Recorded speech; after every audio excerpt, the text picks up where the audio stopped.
सुबह का सूरज धरती को अपनी सुनहरी किरणों से चूम रहा था। खेतों में हरियाली छाई थी और पक्षियों की चहचहाहट वातावरण को जीवंत कर रही थी। यह गांव, जो चारों तरफ से पेड़ों और खेतों से घिरा हुआ था, वर्षों से अपनी सादगी और संघर्ष की कहानियों के लिए जाना जाता था। यहाँ का हर व्यक्ति मेहनतकश था, लेकिन उनकी जिंदगी में खुशियों से ज्यादा दुख भरे दिन थे। गांव के सबसे बड़े खेत का मालिक था ठाकुर महेंद्र प्रताप। ठाकुर साहब का बड़पन पूरे इलाके में मशहूर था। दूसरी ओर रामू था गांव का सबसे गरीब किसान। उसकी जिंदगी का हर दिन संघर्ष और मजदूरी से भरा हुआ था। रामू अपने परिवार के साथ एक छोटे से कच्चे मकान में रहता था। उसकी पत्नी सरला और 2 बच्चे गुड्डू और पिंकी भी उसके साथ रहते थे। हर दिन सुबह रामू अपने पुराने बैलों के साथ ठाकुर के खेतों में काम करने जाता था। उसकी मेहनत इतनी थी कि उसके शरीर की हर नस मेहनत के बोझ तले दब गई थी। एक दिन ठाकुर महेंद्र प्रताप अपने खेत का मुआयना करने आए। उनके साथ उनके बेटे अर्जुन सिंह भी थे, जो शहर से पढ़ाई पूरी करके गांव आए थे। ठाकुर ने रामू को काम करते देखा तो उसकी ओर रुख करते हुए बोले, रामू, इस बार की फसल कमजोर क्यों दिख रही है? क्या तुमने ठीक से काम नहीं किया? रामू ने सर झुकाते हुए कहा, मालिक, बारिश ठीक से नहीं हुई इस बार, इसलिए फसल कमजोर है। मैंने अपनी पूरी मेहनत की है। ठाकुर साहब ने उसकी बात को अनसुना करते हुए कहा, मेहनत की होती तो फसल इस तरह नहीं होती। अगर अगली बार भी यही हाल रहा तो तुम्हें यहाँ से निकाल दूंगा। रामू ने कुछ नहीं कहा, बस सिर झुका लिया। वह जानता था कि ठाकुर से बहस करना बेकार था, लेकिन अर्जुन ने इस बातचीत को गौर से सुना। उसकी आंखों में कुछ और ही विचार थे। अर्जुन ने महसूस किया कि गांव के लोग कितनी कठिनाइयों में जी रहे थे, खासकर रामू जैसे मजदूर। एक दिन उसने अपने पिता से कहा, पिताजी, आपने देखा है कि यहाँ के किसान कितनी कठिनाइयों में हैं, क्यों न हम उन्हें जमीन का कुछ हिस्सा दे दें, ताकि वे अपनी मेहनत से कुछ उगा सकें और अपने परिवार का भरण पोषण कर सकें। ठाकुर साहब ने हंसते हुए कहा, तू अभी बच्चा है अर्जुन, ये लोग ऐसे ही होते हैं। इन्हें जमीन दे भी दी जाए तो भी ये कुछ नहीं उगा पाएंगे। इनका काम है मजदूरी करना और हमारा काम है मालिक बनकर रहना। अर्जुन ने अपने पिता की बात सुनी, लेकिन उसका मन अभी भी बेचैन था। वह जानता था कि गांव में गरीबी और अन्याय व्याप्त है और वह इसे बदलना चाहता था। उधर रामू के घर की हालत दिन ब दिन खराब होती जा रही थी। फसल की खराबी ने उसकी जिंदगी में और मुश्किलें डाल दी। एक दिन रामू ने अपनी पत्नी से कहा, सरला, अब और बर्दाश्त नहीं होता। ठाकुर साहब की जमीन पर काम करते करते हमारी जिंदगी बीत गई, लेकिन हमें कुछ भी नहीं मिला। सरला ने उसे सांत्वना देते हुए कहा, सब्र करो रामू, भगवान ने चाहा तो सब ठीक हो जाएगा। लेकिन रामू अब थक चुका था। उसकी आंखों में विद्रोह की चिंगारी सुलग रही थी।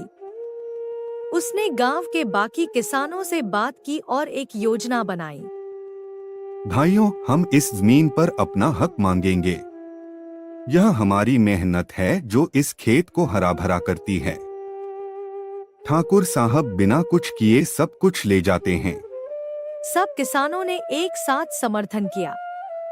गांव में धीरे धीरे विद्रोह की भावना फैलने लगी। ठाकुर को जब यह बात पता चली कि रामू और बाकी किसान अपनी जमीन मांग रहे हैं, तो वह आग बबूला हो गया।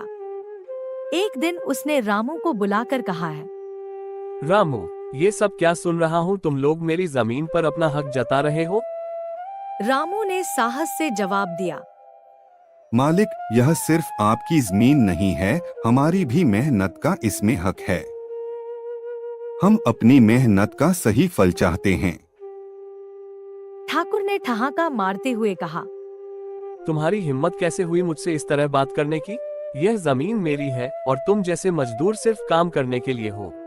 अगर तुमने और बाकी किसानों ने ज्यादा दिमाग लगाया तो मैं तुम सबको इस गांव से निकाल दूंगा। रामू ने शांत लेकिन दृढ़ स्वर में कहा। हम किसी से डरते नहीं मालिक, हम अपनी मेहनत का हक मांग रहे हैं। ठाकुर ने रामू की ओर एक तीखी नजर डाली और वहां से चला गया। लेकिन अब गांव में बगावत की चिंगारी सुलग चुकी थी। अर्जुन, जो पूरे समय इस घटना को देख रहा था, अब गहरे सोच में पड़ गया था। एक ओर वह अपने पिता का आदर करता था, लेकिन दूसरी ओर उसे रामू और बाकी किसानों के हालात देखकर दुहक हो रहा था। उसने एक दिन रामू से मिलने का फैसला किया। रामू काका, क्या आप सच में मानते हैं कि आप लोग इस जमीन पर हकदार हैं? रामू ने उसकी आंखों में देखकर जवाब दिया। हकदार तो हम अपनी मेहनत के हैं बाबूजी। सालों से हम आपके पिता के खेतों में काम कर रहे हैं, लेकिन हमारी हालत कभी नहीं बदली। हमें भी कुछ चाहिए ताकि हम अपने बच्चों का भविष्य सुधार सकें। अर्जुन ने गहरी सांस ली और कहा, मैं समझता हूँ काका, लेकिन यह लड़ाई आसान नहीं होगी। मेरे पिता बहुत सख्त हैं। हम जानते हैं बाबूजी, लेकिन अब और सहन नहीं करेंगे। गांव में विद्रोह की आग तेज हो चुकी थी। किसानों ने पंचायत बुलाने की मांग की और ठाकुर को भी उसमें शामिल होना पड़ा। पंचायत में दोनों पक्षों की बात सुनी गई। ठाकुर साहब, किसान आपकी जमीन पर काम करते हैं और उनका कहना है कि उनकी मेहनत का भी हक होना चाहिए। आप इस पर क्या कहते हैं? ठाकुर ने गुस्से में कहा, ये मेरी जमीन है और मैं जिसे चाहूँ काम पर रखूं। इन लोगों की हिम्मत कैसे हुई मुझसे कुछ मांगने की? रामू ने अपनी बात रखते हुए कहा, मालिक, हम आपकी जमीन पर काम करते हैं, लेकिन हमें कुछ भी नहीं मिलता। हमारे बच्चे भूखे रहते हैं और हम दिन रात मेहनत करते हैं। हमें बस अपने परिवार का पेट पालने का मौका चाहिए। पंचायत में सन्नाटा छा गया। अर्जुन, जो चुपचाप सब कुछ देख रहा था, आखिरकार आगे आया। आज मैं जो कहने जा रहा हूँ वह मेरे पिता के खिलाफ हो सकता है, लेकिन यह मेरे दिल की आवाज है। मैं गांव में पला बढ़ा हूँ और मैंने देखा है कि रामू काका और बाकी किसान दिन रात मेहनत करते हैं, लेकिन उनके पास अपने परिवार का पेट पालने के लिए भी कुछ नहीं बचता। मैं मानता हूं कि यह जमीन ठाकुर साहब की है, लेकिन अगर ये किसान न हो तो यह जमीन भी बेकार हो जाएगी। हमारा परिवार पीढ़ियों से इस गांव का मालिक रहा है, लेकिन हमने इन किसानों को कभी उनका उचित हक नहीं दिया। आज वक्त आ गया है कि हम इस अन्याय को समाप्त करें। मैं चाहता हूं कि इन किसानों को हमारी जमीन का एक हिस्सा मिल जाए, ताकि वे अपनी मेहनत से कुछ उपजा सकें और अपने बच्चों का भविष्य संवार सकें। ठाकुर महेंद्र प्रताप ने अर्जुन की बात को काटते हुए कहा, अर्जुन, तुम क्या कह रहे हो? यह हमारी जमीन है और हम इसे किसी को नहीं देंगे। तुम बहुत भोले हो, ये लोग जमीन का मोल नहीं समझते। लेकिन अर्जुन पीछे हटने को तैयार नहीं था। उसने शांत स्वर में कहा, पिताजी, मैं जानता हूं कि यह फैसला आसान नहीं है, लेकिन हमें बदलाव की जरूरत है। अगर हम इन्हें जमीन का छोटा हिस्सा दे देंगे तो ये अपनी मेहनत से इसे और भी उपजाऊ बना देंगे। पंचायत में बैठे किसान अर्जुन की बात सुनकर उत्साह से भर गए। उनमें उम्मीद की एक नई किरण जाग उठी थी। रामू की आंखों में भी गर्व और उम्मीद चमक रही थी। ठाकुर ने अपने बेटे की ओर घूर कर देखा, लेकिन पंचायत के फैसले के आगे उसे झुकना पड़ा। ठाकुर साहब, अर्जुन की बात में सच्चाई है। हमें गांव के भले के लिए सोचना होगा।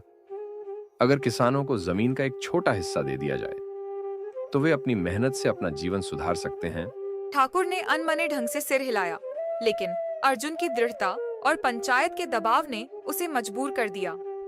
आखिरकार एक समझौते पर सहमति बनी। किसानों को जमीन का एक छोटा हिस्सा दिया जाए। आपका एहसान जिंदगी भर नहीं भूलेंगे बाबूजी। आज आपने हमें हमारी धरती का हक दिला दिया। यह सिर्फ शुरुआत है काका। अब हमें मिलकर इस धरती को और भी उपजाऊ बनाना है। गांव में अब एक नई उम्मीद, एक नई दिशा की शुरुआत हो चुकी थी। धरती का हक अब उन लोगों के पास था जो दिन रात इसे सींचते थे।